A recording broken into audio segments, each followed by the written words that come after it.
Oh, thank you very much. That's a lot of people for a town hall. Donald Trump says auto worker jobs in the swing state of Michigan are threatened by the renewable energy policies of his opponent. China's going to take over all of your business because of the electric car and because they have the material we don't. What we have is a thing called gasoline. We have gasoline. We have so much gasoline we don't know what to do. They don't have gasoline. So why are we making a product that they dominate? With the majority of American voters saying the economy and inflation are their top election issues, Trump running mate J.D. Vance is keeping up their campaign's push to link economic anxieties to Kamala Harris. Exploding inflation, that's on Kamala Harris.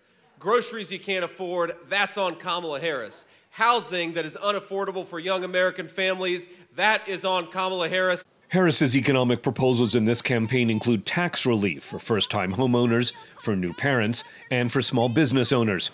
She told black journalists in the swing state of Pennsylvania this week that part of improving the U.S. economy is overcoming the divisiveness of her opponents.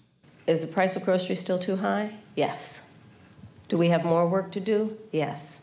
And I will tell you, I do believe that I offer a new generation of leadership for our country that is about, in particular, turning the page on an era that sadly has shown us attempts by some to incite fear, to create division in our country, and to do the work that is about bringing some level of optimism and, dare I say, ambition about what I know is possible in our country. Trump says he is optimistic about the country, so long as he's leading it.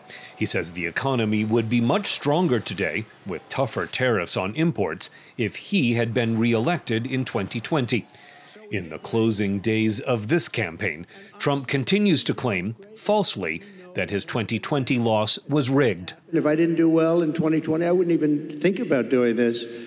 But we did phenomenally well, and bad things happened, and we're not going to let it happen again. Harris's running mate Tim Walz is a former teacher who says Trump appears to be having a hard time understanding his loss 4 years ago. I think I'm a pretty good teacher, and I would always give my students extra chances to learn. Sometimes you don't learn the lesson the first time. So Donald Trump did not learn the lesson the first time, but the good news is he's going to learn the lesson in November when he gets to do it.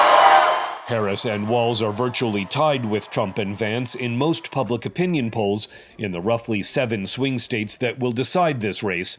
As Election Day draws closer, the campaigns will focus their money and attention almost exclusively on those states. Scott Stearns, VOA News.